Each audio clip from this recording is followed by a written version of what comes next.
It was a crisp, cold winter day on the island of Sodor. Snow lay thick on the ground.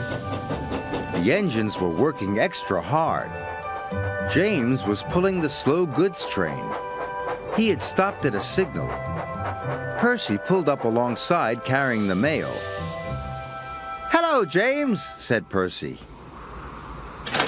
Then the signal changed to green. "Goodbye, James," whistled Percy, and he was off in a flash. "I was here first," grumbled James. "Why do I have to wait?" "The mail train is more important than slow goods," said his driver. Later, when James stopped for water, Thomas was already in front of him. "I have to go first," said Thomas excitedly. "I am a guaranteed connection." "Everyone has a more important job than me," grumbled James. "Nonsense," said Thomas.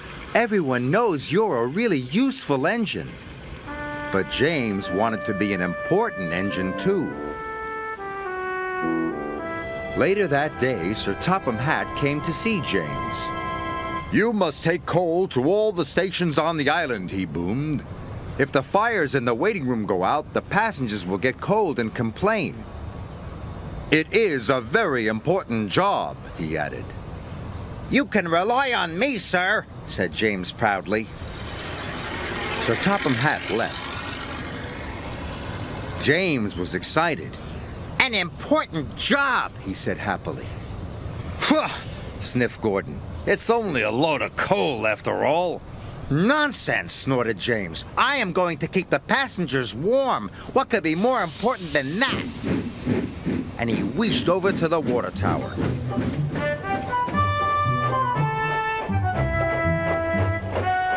But there was a line at the water tank. "Come on," he steamed impatiently. "I have an important job to do." "Wait your turn, bossy boiler," said Thomas. James felt too important to wait, so he didn't. James rushed to the coaling station. He met Edward waiting at a junction. Edward was looking bothered. He had too many jobs and he was feeling puffed out. "Can you take these slate cars to the quarry?" Edward asked. "Sorry, Edward, but I can't," puffed James. "I've got the most important job on the island." And he chuffed grandly away.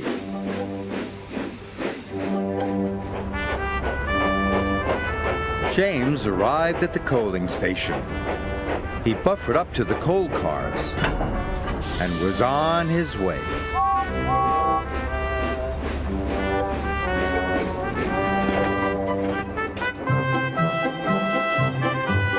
James was looking forward to delivering his coal. "Now I'm useful and important," he chuffed happily. Then there was trouble. James puffed harder and harder. He went faster and faster. And then he began to feel hotter and hotter. "I don't feel well," wailed James. And he had to stop. "Your water tanks have run dry," his driver told him. "We'll have to wait for help." Just then, Edward pulled up beside James. "Please push me to the water tank," pleaded James.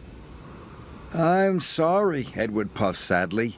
"You wouldn't take my freight cars to the quarry, and now I'm running late with my passenger train." And Edward steamed away.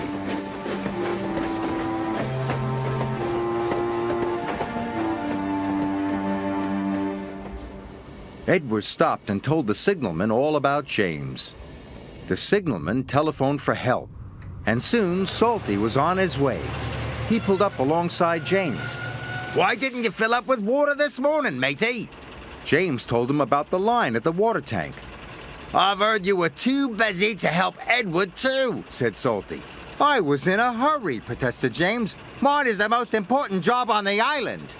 "No job is more important than helping another engine," said Salty firmly. And deep down in his boiler, James knew Salty was right. Thanks to Salty, James's water tank was soon filled and he was well on his way. He knew he had to make up for lost time. Then James saw Diesel up ahead.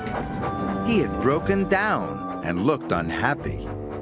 James wanted to tease him, but then he remembered what Salty had said. "No job is more important than helping another engine," he said to himself. "And even Diesel is an engine." "Come on, Diesel. I'll push you back to the sheds."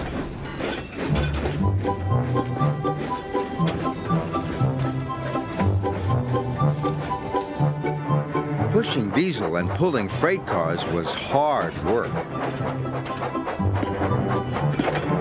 At last, James got Diesel to the repair yard, but he still had to deliver his coal.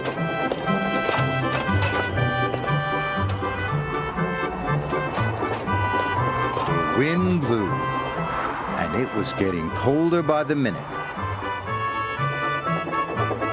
James steamed all over the island delivering coal to the station waiting rooms. Everyone was pleased to see James. Thanks to him, they were all kept toasty warm. The next morning, Sir Topham Hatt came to see James. He knew all about him running out of water and his not helping with Edward's trucks. "I'm sorry, sir," said James. "I put my own job first." "But you did learn your lesson, and you helped Diesel," Sir Topham Hatt boomed cheerfully. "And you delivered your coal on time. You, James, are a really useful engine." James nearly burst with pride. "Thank you, sir," he said. Being really useful was better than feeling important.